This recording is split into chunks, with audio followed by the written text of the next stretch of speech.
నిన్న ప్రజావాణి రోజున ఒక మహిళ వెళ్ళేసి ఫిర్యాదు చేసింది. ఇది డిఫరెంట్ ఫిర్యాదు. ఏం ఫిర్యాదు అంటే, చనిపోతా అనుమతులు ఇవ్వండి, కారుణ్య మరణ కోసం ప్రజావాణిలో వృద్ధురాలు వేడుకలు, కూతురి వేధింపులే కారణం. సొంత కూతురు వేధిస్తుందట. ఏమని? ఏదో వేసా చదివే ప్రయత్నం చేద్దాం. చనిపోతా అనుమతి ఇవ్వనని వేడుకుంటుందట. ఎన్నో పేజీలు ఉంది మిత్రులారా, ఇది 6వ పేజీల. చనిపోతానట పాపం మహిళ. మరి సొంత కూతుర్లు ఇట్లా చేయడం ఎంతవరకు సమంజసం మరి? ఇగో పాపం మహిళ చూడండి, కళ్ళద్దాలు పెట్టుకొని మంచిగా నుదుటి పైన బొట్టు పెట్టుకొని మంచిగా వెళ్ళి ఫిర్యాదు చేసింది పాపం.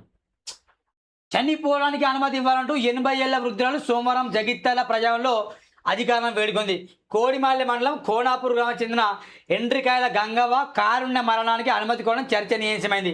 తన భర్త ప్రభుత్వ ఉద్యోగం పనిచేస్తూ మరణించడంతో కారుణ్య నియామకం ద్వారా 3వ కుమార్తెకు ఉద్యోగం కల్పించినట్టు ఫిర్యాదులో పేర్కొంది. ఉద్యోగం కల్పించిందరా ఎవరికి? వాళ్ళ అమ్మాయికి. ఉద్యోగం పొందిన కుమార్తెకు కుటుంబ ఆస్తులతో ఎలాంటి సంబంధం లేదని అప్పట్లో పెద్దల సమక్షంలో ఒప్పంద పత్రం రాసింది తెలిపింది. అయితే గత 27 ఏళ్ళుగా అదే కుమారుడు తన ఇంట్లో ఉంటూ మానసికంగా వేధింపులకు గురి చేస్తుందని, రూపాయలు 9 లక్షల నగదు, 3 తులాల బంగారం తీసుకొని తనతో గొడవపడి వెళ్లిపోయింది ఆరోపించింది. తాను ప్రాణభయంతో ప్రస్తుతం పెద్ద కుమార్తె ఇంట్లో ఆశ్రయం పొందాలని తెలిపింది. ఇటీవల తిరిగి వచ్చిన కుమార్తె తన ఇంటి తాళాలు పగలగొట్టి ఇంట్లోకి ప్రవేశించి తనను ఇంట్లోనికి రానివ్వడం లేదని, వస్తే చంపేసిన బెదిరింపు పాల్పడుతున్నట్టు ఆవేదన వ్యక్తం చేసింది.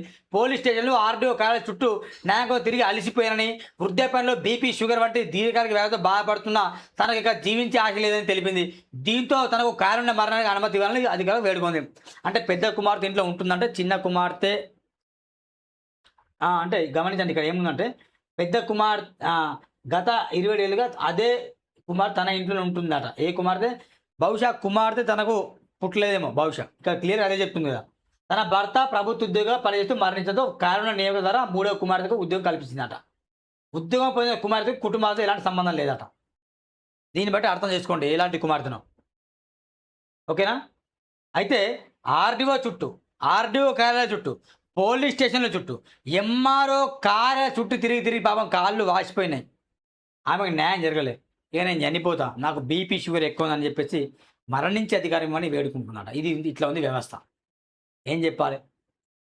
న్యాయం చేయండి ఆ ముసలావిడికి. పాపం ఉద్యోగం వచ్చింది, మరి ఆమె దగ్గర నుండి ఆమెను పెంచి పోయించాలి కదా. నువ్వు చంపుడు అవసరం లేదు పాపం. ఆమె ఏజ్ అయిపోయింది, ఆమె ఏజ్ ఒకరోజు చచ్చిపోతుంది పాపం. బతికినప్పుడు మంచిగా బతకాలి. ఇలాంటి విధానం అసలు నాకు నచ్చలేదండి. దయచేసి ఇట్స్ చాలా బాగా అనిపిస్తుంది.